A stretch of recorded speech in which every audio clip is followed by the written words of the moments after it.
বাংলাদেশিদের জন্য কানাডার দরজা খুলে যাচ্ছে। হাজার হাজার বাংলাদেশি এখন কানাডায় চলে আসতে পারবেন। কানাডা যারা পড়াশোনা করতে চান ইন্টারন্যাশনাল স্টুডেন্ট হিসাবে, তাদের জন্য বেশি বেশি ভিসা ইস্যু করা হবে। কি এরকম একটি খবর আপনারা পাননি? ঢাকা টেলিভিশনের একটি খবর, ঢাকার একটি বড় টেলিভিশন চ্যানেল তো খবর এরকম একটি খবর দিয়েছে যে শিক্ষার্থীদের জন্য বড় সুখবর, কানাডায় বাড়ছে স্টুডেন্ট ভিসা। এই আলোচনাটি কিভাবে শুরু হলো, কেন শুরু হলো? আপনারা জানেন যে জাতিসংঘের সাধারণ অধিবেশনে যোগ দিতে আসা বাংলাদেশের অন্তর্বর্তী সরকারের প্রধান উপদেষ্টা ডক্টর মোহাম্মদ ইউনূস কানাডার প্রধানমন্ত্রী জাস্টিন ট্রুডোর সঙ্গে একটি বৈঠক করেছেন। সেই বৈঠকটি হয়েছে, দুজনেই আসলে নিউ ইয়র্কে গিয়েছেন জাতিসংঘের সাধারণ অধিবেশনে যোগ দিতে, এবং সেখানকার সাধারণ অধিবেশনের সাইডলাইনে দুই নেতা পরস্পর একটি বৈঠক করেছেন, এবং সেই বৈঠকের সূত্র ধরে আসলে এই খবরটি প্রকাশিত হয়েছে, এবং সেটিকে ধরে ইউটিউবে, ব্লগে এবং সাধারণ মানুষের মধ্যে এক ধরনের একটা আলোচনা, খবর এরকম রটে গেছে যে কানাডা নাকি বাংলাদেশের জন্য একেবারে দরজা খুলে দিচ্ছে। আজকে আমাকে অনেকে এই বিষয়টি জানতে চেয়েছেন, এবং এত বেশি লোক এটি সম্পর্কে আগ্রহ প্রকাশ করেছেন এবং জানতে চেয়েছেন যে আমার মনে হলো যে এটি নিয়ে বোধহয় একটু আলাপ করার দরকার আছে। সো এই আলোচনায় যাওয়ার আগে দর্শক, একটু কানাডার রাজনীতির কথা একটু সংক্ষেপে আপনাদের জানিয়ে নেই। আপনাদের সবাইকে স্বাগত জানাচ্ছি। আমি শওকত আলী সাগর। আমার গতকালকের ভিডিওতে উল্লেখ করেছিলাম যে গতকালকেই হাউস অফ কমন্সে, মানে ফেডারেল পার্লামেন্টে, প্রধানমন্ত্রী জাস্টিন ট্রুডোর বিরুদ্ধে একটি অনাস্থা প্রস্তাব তুলেছে প্রধান বিরোধী দল কনজারভেটিভ পার্টি। সেটি নিয়ে আজ বুধবার পার্লামেন্টে একটি ভোটাভুটিও হয়েছে, এবং সেই ভোটে যথারীতি প্রস্তাবটি নাকচ হয়ে গেছে। আমি আমার আগের আলোচনায় উল্লেখ করেছিলাম যে কানাডিয়ান মানে এই পার্লামেন্টের অবস্থাটি হচ্ছে এরকম যে এই অনাস্থা, যদিও জাস্টিন ট্রুডোর সরকার এখন মাইনরিটি সরকার, সংখ্যালঘু সরকার, কিন্তু এই তার বিরুদ্ধে অনাস্থা প্রস্তাব পাশ করতে হলেও যে অপর যে তিনটি, মানে টোটাল যে তিনটি বিরোধী দল পার্লামেন্টে আছে মোটামুটি বেশি সংখ্যক আসন নিয়ে, তার মধ্যে কনজারভেটিভ পার্টি যারা প্রস্তাবটি এনেছে, তার বাইরে এনডিপি যারা অনেক দিন একদম লিখিত লেখাপড়া করে গভর্নমেন্টের একটা পার্টনার হিসেবে দায়িত্ব কাজ করেছেন, এবং তাদের পার্টনারশিপটা ভেঙে গেছে কয়েকদিন আগে, এনডিপি এবং ব্লক কুইবেকো, তিনটি দলেরই ভোট লাগবে জাস্টিন ট্রুডোকে অনাস্থা প্রস্তাবের মাধ্যমে ক্ষমতাচ্যুত করার জন্য। যাই হোক, ব্লক কুইবেকো এবং এনডিপি তারা আগেই ঘোষণা দিয়েছিল যে তারা অনাস্থা প্রস্তাবের পক্ষে ভোট দেবে না, এবং তারা ভোট দেয়নি, ফলে প্রস্তাবটি বাতিল হয়ে গেছে। অবশ্য ব্লক কুইবেকো আবার আজকে ঘোষণা দিয়েছে যে তারা শিগগিরই তাদের দুইটি বিল পার্লামেন্টে আছে, ওই দুটি বিল যদি ক্ষমতাসীন লিবারেল পার্টি পাস না করে, তাহলে তারা নো কনফিডেন্স, মানে অনাস্থা প্রস্তাব আনবে, এবং তাদের অনাস্থা প্রস্তাবটি পাশ করার জন্য এনডিপি এবং কনজারভেটিভ পার্টির সমর্থন লাগবে। যাই হোক, কানাডার হাউস অফ কমন্সে, কানাডার রাজনীতিতে এখন আস্থা অনাস্থার খেলা চলছে, এবং এই আস্থা অনাস্থার খেলার মধ্যে হুট করে পুট করে কখন ট্রুডো পড়ে যাবেন কিনা সেই আলাপ আলোচনাও রাজনীতিতে আছে। যাই হোক, যতক্ষণ পর্যন্ত না জাস্টিন ট্রুডো পড়ে যাচ্ছেন ততক্ষণ পর্যন্ত আমরা আলোচনাটা এখানে রাখি। বাট ডেভেলপমেন্ট, রাজনৈতিক অঙ্গনে ডেভেলপমেন্ট যাই হয় দর্শক, আমি আপনাদের সঙ্গে সেগুলো শেয়ার করব। আমরা বরং আজকের আলোচনার মূল জায়গায় ফিরে আসি যে কানাডার প্রধানমন্ত্রী জাস্টিন ট্রুডোর সঙ্গে বাংলাদেশের অন্তর্বর্তী সরকারের প্রধান উপদেষ্টা ডক্টর মোহাম্মদ ইউনূসের একটি বৈঠক হয়েছে, এবং সেই বৈঠকের সূত্র ধরে ঢাকার একটি টেলিভিশন নিউজ করেছে যে শিক্ষার্থীদের জন্য বড় সুখবর, কানাডায় বাড়ছে স্টুডেন্ট ভিসা। আবার কিছু কিছু ব্লগ, ইউটিউবে এবং এমনিতে যারা মানে বাংলাদেশ থেকে কানাডায় লোক পাঠানোর চেষ্টা করেন কিংবা আদম ব্যবসা করেন, আমি যদি একেবারে খুব ইয়েভাবে বলি, তারা এই বিষয়টিকে একটু মার্কেটিং করার চেষ্টা করছেন যে লোক, ইউনূস সাহেব কিন্তু ট্রুডোর সঙ্গে কথা বলছেন, বৈঠক করছেন, এখন কানাডা কিন্তু আবার বাংলাদেশিদের জন্য একদম ফ্রি হয়ে যাচ্ছে, ওপেন হয়ে যাচ্ছে। আসলে কি হচ্ছে সেই বিষয়টি নিয়ে একটু কথা বলি।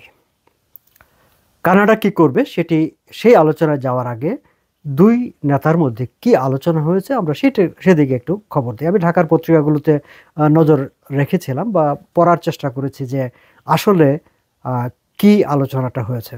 ক্যানাডিয়ান দিক থেকে, কানাডার প্রাইম মিনিস্টারের অফিস থেকে এই সংক্রান্ত কোনো স্টেটমেন্ট বা কোনো ধরনের বক্তব্য, কোনো টুইট তারা করেননি যে কি আলাপ আলোচনা হয়েছে বা এই ধরনের কিছু। ডক্টর মোহাম্মদ ইউনূসের deputy press secretary Mohammad Abul Kalam Majumdar তাকে কোট করে ঢাকার পত্রপত্রিকায় এই সংক্রান্ত একটি খবর প্রকাশ করেছে এবং সেই খবরে বলা হয়েছে দুইজনের মধ্যে যে আলোচনা হয়েছে সেই আলোচনায় ডক্টর মোহাম্মদ ইউনূস বাংলাদেশের প্রতিষ্ঠান বিনির্মাণে এবং তরুণ সম্প্রদায়ের জন্য জাস্টিন ট্রুডোর বা কানাডা সরকারের সহযোগিতা চেয়েছেন। তিনি সেখানে বিগত যে গণ আন্দোলন বাংলাদেশে হয়েছে সেই গণ আন্দোলনের বিভিন্ন বিষয়বস্তু জাস্টিন ট্রুডোর কাছে তুলে ধরেছেন এবং জাস্টিন ট্রুডো সেই সব বিষয় নিয়ে সংস্কারের ব্যাপারে খুবই আগ্রহ প্রকাশ করেছেন। তারপরে আরও আলোচনা হয় বলে সেখানে একটি কথা বলা হয়েছে যে বাংলাদেশি শিক্ষার্থীদের জন্য স্টুডেন্ট ভিসা আরও বাড়ানোর জন্য অনুরোধ করেছেন ডক্টর মোহাম্মদ ইউনূস। এই হচ্ছে খবর। ঢাকার পত্রপত্রিকায় অন্তর্বর্তী সরকারের প্রধান উপদেষ্টার প্রেস উইংয়ের বরাতে যে খবরটি ছাপা হয়েছে। আমি ধারণা করি যে নিশ্চয়ই ডক্টর মোহাম্মদ ইউনূস বাংলাদেশিদের সুযোগ সুবিধা বাড়ানো, ইন্টারন্যাশনাল স্টুডেন্ট হিসাবে বাংলাদেশের শিক্ষার্থীদের জন্য আরও বেশি স্টুডেন্ট ভিসা বাড়ানো কিংবা বাংলাদেশ থেকে লোক আনা, মানে বাংলাদেশের স্বার্থ সংশ্লিষ্ট নানা বিষয় নিয়ে জাস্টিন ট্রুডোর কাছে আবেদন করতে পারেন, অনুরোধ করতে পারেন ডক্টর মোহাম্মদ ইউনূস, এবং তিনি করেছেন বলে আমি ধরে নিলাম।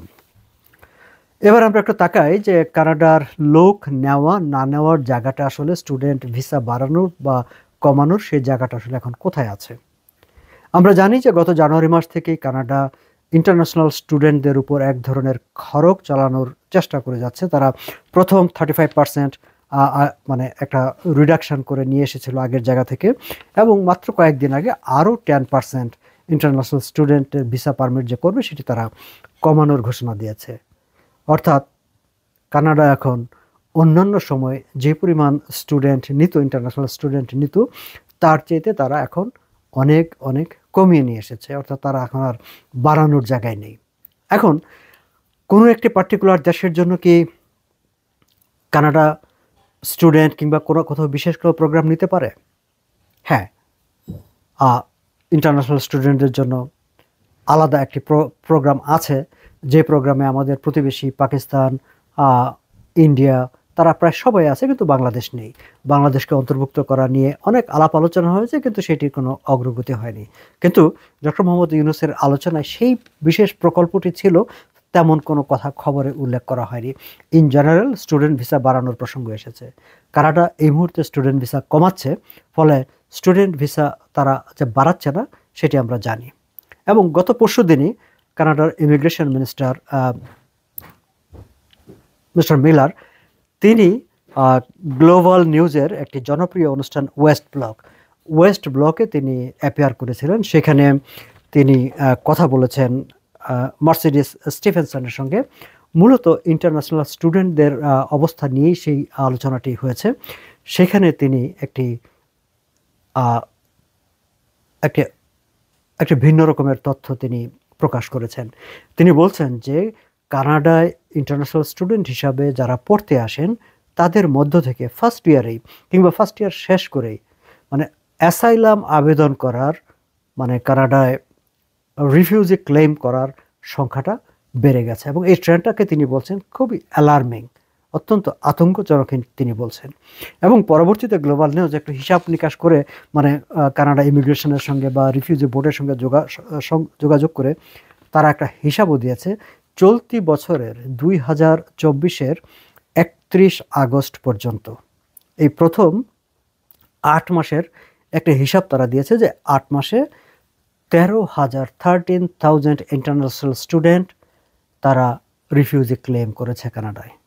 তারা কিন্তু ইন্টারন্যাশনাল স্টুডেন্ট হিসেবে পড়তে এসেছিল, এবং তারা মানে যারা তাদেরকে যখন ভর্তি করা হয় কলেজ কিংবা ইউনিভার্সিটিতে, তাদের হিসাব ছিল যে তারা এখানে এসে থাকবে, টিউশন ফি পরিশোধ করবে, পড়াশোনা করবে, ডিগ্রি নেবে, তারপরে যদি এখানে ইমিগ্রেশনের অ্যাপ্লাই করবে, নিজ দেশে ফিরে যেতে চাইলে ফিরে যাবে। কিন্তু দেখা গেল ফার্স্ট ইয়ারেই 13,000 স্টুডেন্ট তারা অ্যাসাইলাম সিক করে বসে আছে।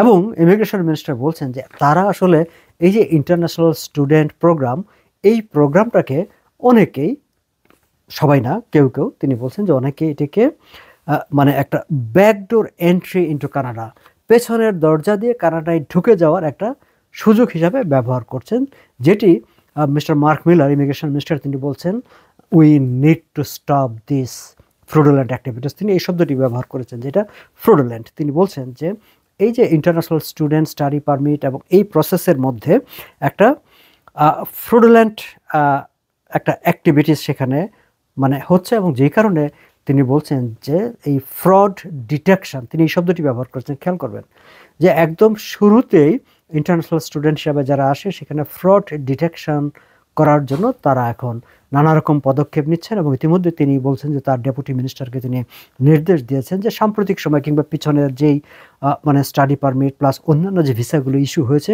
সেই সব ভিসাগুলোতে মানে কোনো ধরনের ফ্রডুলেন্ট অ্যাক্টিভিটিস হয়েছে কিনা বা হোয়াট অ্যাকচুয়ালি হ্যাপেন সেটির একটা ইনভেস্টিগেশন করার জন্য তিনি নির্দেশ দিয়েছেন। সেই তথ্যটিও তিনি জানিয়েছেন।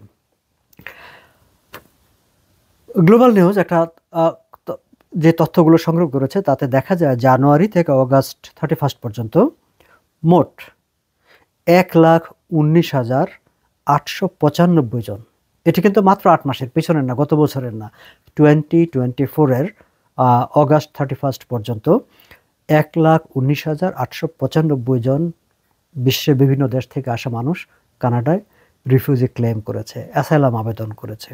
তার মধ্যে এই স্টুডেন্ট, ইন্টারন্যাশনাল স্টুডেন্টের সংখ্যা হচ্ছে 13,000।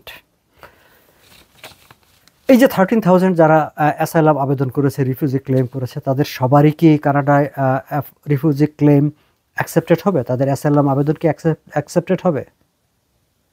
সেটি বলা মুশকিল।